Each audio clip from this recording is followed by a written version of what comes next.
I wanted to hop on and share something that is really so very important. I cannot stress this enough. If you are somebody who is looking at making a career shift because you are finding that you want more fulfillment and more meaning. Now, this is something that comes up very frequently with clients, and it came up in a client conversation this morning, which is what prompted me to create this video right now.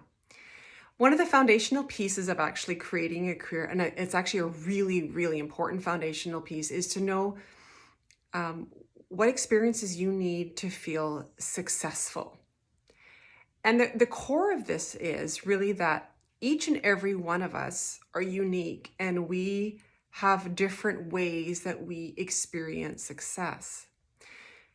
And there are ways that we, like when I work with somebody, that it's a way that we determine those. And once you find those pieces of success, you can create them in your life. And then as you go throughout your daily activities, you can certainly feel more joy and more happiness. But where I see people getting stuck, and this is, I had a client call this morning, this is where she was getting stuck and had got stuck in the past, and it's understandable, is that we see others maybe having joy, having fulfillment, creating success in their life. And we think to ourselves, okay, we want what they've got. Okay, I want what this person's got. So then we either do the activities or do the things that we think brought that person joy. And then we find, oh, I don't actually feel that good. It didn't actually work for me. I'm going to give you the example of myself in this case. So throughout my life, I have kind of thought it'd be really cool to do like team sports. Okay. This is more in my personal life, but I don't resonate with it. Like I see people who are in team sports and I think, oh my gosh, like I want that. I want that experience. I want that feeling of camaraderie. I want that joy in that. And honestly, I think I've tried anything with a big group, I don't do well. And so there were times in my life where I felt conflicted about that. I'm like, what's wrong with me? Like, why can't I just do this, right? And now that I know my success needs, I know that I need a feeling of autonomy. I do much better connecting one-on-one with people or in really small groups. I don't do well in really big groups. And so I've created a career now. I do one-on-one work. I'm going to be doing group work at some point, probably in the next year.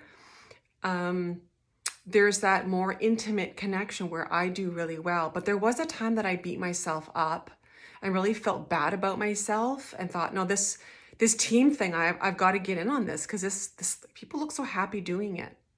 And we often do that. And that's what happened with a client this morning. She had that same experience. She actually has some of the similar success needs as I do, autonomy and independence and an intimate connection. So she was struggling in those big group environments too. And she said, I really want to do them because it looks like so much fun. Everyone looks so happy. But I don't actually end up wanting to do it and I don't follow through and then I feel bad about it. So much of what we need is our own unique experience. And the key is never to judge ourselves. It's to know who we are, to own who we are. And even if 99% of the population are getting a feeling of success and joy from something, does not mean that you will. There is no correlation there between what everybody else is doing and what you're doing. So if you're seeing everyone around you getting joy and happiness and fulfillment and meaning from an experience and you're not, don't beat up yourself at all. Just know that you are different. You have different needs. You have different requirements.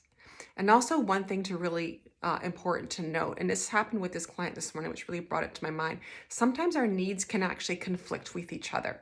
And so there are ways that we can actually have different needs met at different times, like throughout our day and throughout our lives. But that's often when we also have that inner conflict, that inner turmoil is sometimes they feel like they can be at odds. And it's just a way of figuring out how to get all those needs met and not have them cancel each other out or not have to give up one for the other, which can happen so often. So I hope this helps and I will talk to you soon. Bye-bye.